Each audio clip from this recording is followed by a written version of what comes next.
Assalamualaikum warahmatullahi wabarakatuh. Selamat pagi semuanya. Bagaimana kabar kalian hari ini? Semoga kalian semua selalu dalam keadaan sehat ya.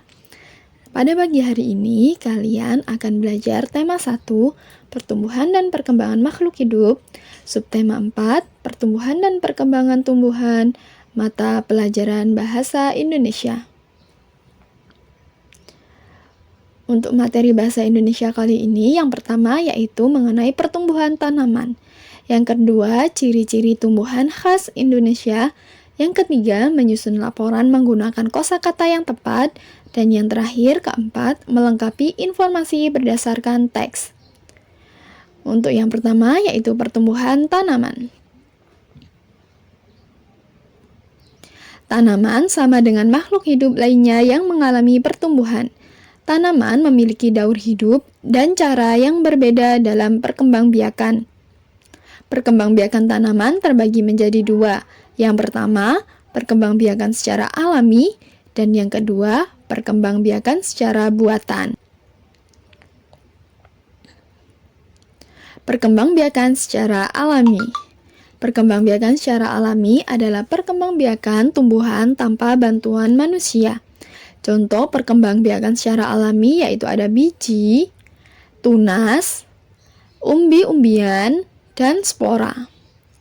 Langsung kita bahas satu persatu ya. Perkembangan dengan biji. Perhatikan gambar bagian-bagian biji di bawah ini. Nah, ini adalah gambar biji jika biji dibelah. Di sini ada yang namanya selimut biji untuk melindungi biji. Ada embrio calon tumbuhan baru dan ada embrio calon tumbuhan baru dan ada kotiledon, sumber makanan untuk calon tumbuhan baru. Daur hidup tumbuhan yang berkembang biak dengan biji. Berikut adalah daur hidupnya, yaitu tumbuhan dewasa akan berbunga dan menghasilkan buah. Di dalam buah terdapat biji. Biji berkembang menjadi tanaman baru. Tanaman baru tumbuh menjadi dewasa dan berbuah, dan berbuah, dan begitu seterusnya, berputar terus. Contoh tumbuhan yang berkembang biak dengan biji adalah pohon mangga, jeruk, dan semangka. Selanjutnya, perkembangbiakan dengan tunas. Tunas adalah anakan yang tumbuh di dekat tumbuhan induknya. Tanaman yang berkembang biak dengan tunas contohnya pohon pisang, bambu, dan cocor bebek. Tunas tanaman cocor bebek tumbuh di daun induknya. Jadi, tunasnya berada di sekeliling daun yang besar. Sedangkan tunas pohon pisang dan bambu tumbuh dari batang yang ada di dalam tanda. Selanjutnya, perkembangbiakan dengan umbi. Umbi adalah bagian tumbuhan yang mengembang dan tertanam di dalam tanah. Bagian yang mengembang tersebut berisi cadangan makanan. Ada 3 macam umbi, yaitu sebagai berikut. Yang pertama, umbi akar. Contoh tanaman yang berkembang biak dengan umbi akar adalah wortel dan ketela pohon. Yang kedua, umbi batang. Contoh tanaman yang berkembang biak dengan umbi batang adalah kentang dan ubi jalar. Yang ketiga, umbi lapis. Contoh tanaman yang berkembang biak dengan umbi lapis adalah bawang merah, bawang putih, dan bawang bombay. Perkembangbiakan secara alami yang terakhir yaitu perkembangbiakan dengan spora. Spora adalah bintik-bintik hitam yang ada di bagian bawah daun. Spora tidak terlihat oleh mata. Kita memerlukan mikroskop atau kaca pembesar untuk melihatnya. Jika spora jatuh ke tanah, akan tumbuh tanaman baru. Tanaman yang berkembang biak dengan spora contohnya yaitu tanaman paku, tumbuhan lumut, dan jamur. Jadi spora ini letaknya berada di bawah daun, bintik-bintik seperti ini.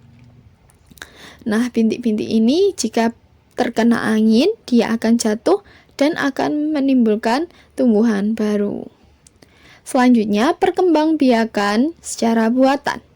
Perkembangbiakan secara buatan adalah perkembangbiakan tumbuhan dengan bantuan manusia. Contoh perkembangbiakan secara buatan yaitu dengan mencangkok dan stek. Perkembangbiakan secara menjangkau yaitu dilakukan dengan mengupas sebagian dahan pohon. Selanjutnya, bagian yang sudah dikupas dibersihkan dan ditutup dengan tanah dan sabut kelapa. Setelah itu, ditunggu beberapa bulan dan dia akan menghasilkan akar baru. Itu adalah perkembangbiakan secara buatan. Sedangkan stek yaitu dengan memotong tangkai secara menyerong kemudian menancapkan kepada tanah. Bahkan akar baru itu adalah perkembangbiakan secara buatan. Sedangkan stek yaitu dengan memotong tangkai secara menyerong kemudian menancapkan kepada tanah. Pada perkembangbiakan dengan cara menjangkau ini biasanya yaitu dengan dilakukan pada tumbuhan yang berbiji, misalnya pada mangga, jeruk, dan lain-lain. Sedangkan stek ini biasanya pada tumbuhan yang batang, misalnya pada ketela, pohon, atau tebu. Ciri-ciri tumbuhan khas Indonesia. Beberapa negara memiliki bunga nasional. Bunga nasional ada bunga yang dapat mewakili karakteristik sebuah bangsa dan negara. Indonesia memiliki 3 bunga nasional. Bunga nasional Indonesia merupakan bunga asli Indonesia yang melambangkan kepribadian bangsa Indonesia. Sebutan lain untuk bunga di Indonesia adalah puspa. Bunga melati putih disebut dengan puspa bangsa. Bunga anggrek bulan disebut dengan puspa pesona. Bunga Rafflesia arnoldi disebut dengan puspa langka. Indonesia memiliki beragam tumbuhan khas. Kamu dapat menuliskan ciri-ciri tumbuhan tersebut. Semakin banyak kosakata yang kamu ketahui, maka akan semakin mudah menjelaskan ciri-ciri tumbuhan khas Indonesia. Menuliskan ciri-ciri bunga. Perhatikan bunga berikut ini. Ini adalah gambar bunga melati. Ciri-cirinya, bunga melati dikenal dengan sebutan puspa bangsa. Bentuk bunganya kecil, berwarna putih, dan wangi. Biasanya digunakan untuk hiasan dan pewangi. Selanjutnya, menyusun laporan menggunakan kosakata yang tepat. Kosakata yang sudah kalian ketahui maknanya dapat digunakan untuk menyusun laporan. Laporan disusun dengan runtut dan menggunakan kosakata yang baku. Kalian akan lebih mudah menyusun laporan jika menguasai banyak kosakata. Cara agar kamu dapat memperbanyak kosakata di antaranya yaitu yang pertama dengan membaca teks, yang kedua menandai kosakata baru, mencari artinya, dan mencoba menggunakan kosakata tersebut baik secara tulisan maupun lisan. Contoh laporan koleksi daun. Nah, ini adalah gambar contoh